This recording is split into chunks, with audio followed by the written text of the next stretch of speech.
People, everyone's been wondering where Zach Lomax will go. Well, I've got an answer for you. It's court. Now, I've just gotten an email from Parramatta as a member. It makes sense. They send this stuff out all the time. Obviously, at the same time, well, these main journalists get it. So, let's make a quick little video on it, because this is big news, especially if you're a Para fan. I want to read through this email here and just give a couple thoughts. Don't want to make it too long, but this was a completely unexpected video, out of nowhere, really. So, the email's going to be beside me right here, hopefully, well, unless I'm not bothered to edit. Let's get into this.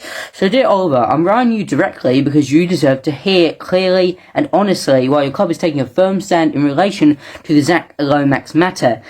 Obviously, Para been complaining about Zach going possibly to Titans, Roosters, Storm. He does, obviously Zach wants that, but the Eels don't, because we released him, so he goes Rugby 360. It's all confusing. It will be explained here, though. So today the club has commenced a legal action against Zach Lomax to enforce the terms of release we agreed with him less than 2 months ago. This is not a step we take lightly, but one we're prepared to take to protect this club and everyone who stands in it. Makes perfect sense. We've endeavoured to resolve this negotiation, including via a formal independent in process with Zach and his legal team. Zach's legal team has informed us writing they don't agree with the terms of the release, and as such we've been left with no alternative but to enforce our rights in court. In late July, early August 2025, 9 months into a 4-year contract with Lomax, he requested a release from his contract with the Eels to pursue opportunities outside the NRL, specifically R360. We all knew, everyone thought he was going to go there, and then obviously after the stuff with R360 happened, it kind of messed up. So after negotiations and with Zach's legal representation, we agreed to request in good faith in doing so. So we included clear and reasonable conditions to safeguard the club, its members and the football program. One of the conditions was simple and explicit. Zach cannot join another NRL club before 31st of October 2028 without our written consent. The condition existed to ensure Parramatta would not lose a representative level player to a rival NRL club. Makes sense, with fair value being returned to our football program. Zach accepted those terms. The agreement was formally documented and registered with the NRL. So, to be honest, I could read through it. See, when the Melbourne Storm approaches, it's talking about Melbourne now. And, yeah, prior to, it's basically talking about, they're going to sue him because he's trying to go to Melbourne, and there's a whole thing with the legal process. Basically, to put it into simple terms, well, it makes sense they're going to bloody bring him to court. There was a agreement, it was documented with the NRL as well, that he can join another NRL club until 2028. And he's basically trying to break that. It makes perfect sense they're going to bring it to court. We don't want to just lose a valuable player. I never thought, after obviously seeing the Rugby 360 stuff, I'm like, okay, what's going to happen now? Because he's not going to go over there for maybe a little bit or just never at all. So is he going to come back to us? I never thought he would. I don't think he will. But now it's all confusing. Is he just going to be a free agent? He can't join an NRL club anyway. He's going to have to go to Union, probably, because I'm guessing, I'm sure, I think this court case will probably go Parramatta's way.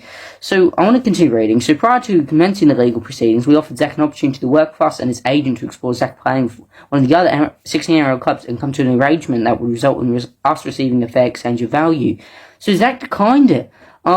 As such, so basically, probably trying to get some money or some players from it, which kind of makes sense. This action remained to open discussion for any club who may be willing to appreciate value for our football program. So, kind of what I'm taking from this is, Eels are thinking about of Zach still being in the contract, and they're trying to like sell him or trade him off. While Zach's thinking he is in no contract and he can just go anywhere for completely free. I don't understand why I wouldn't just agree with that. So contracts are not optional. They exist to ensure fairness for all stakeholders, including members and fans who invest their passion, loyalty and hard-earned money into the club and the NRL. It's now disappointing that a reasonable condition to protect our club's interest is being ignored, and we simply won't allow that to happen. Makes sense. We've retained Arthur Moses SC to represent the Parramatta Eels as we pursue legal action to enforce our rights. Our proud club has been built on resilience. I promise you that as chairman. I continue to defend our club with everything required. Thank you for your continued and unwavering support. Yours sincerely, I'm reading too fast, Matthew Beach. So this came to me around 45 minutes ago, and I only noticed that now. I'm like, we've got to talk about it, don't we?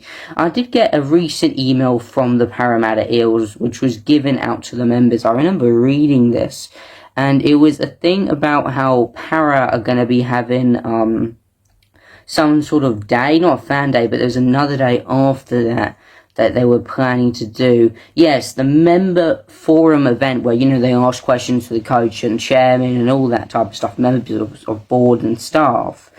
That's going to be pretty crazy now. As a member, you can sign up for it. So I didn't sign up to it. I'm not bothered to. It would be a cool video though, wouldn't it be? But, so that's going to be crazy. A lot of questions are going to be on that, and maybe another reason why they decided to release that now. But that's big news. Give me your thoughts. Who do you think is going to win in this legal court debacle? But this could be interesting to see what happens with Zach Lomax. I'm saying Para will probably win the court case, and Zach will go off to join maybe some team rugby union or something. That's probably my guess, but really anything can happen at the moment. So yeah, leave me your thoughts below. I'll see you guys in the next one. This was a really quick one. Goodbye.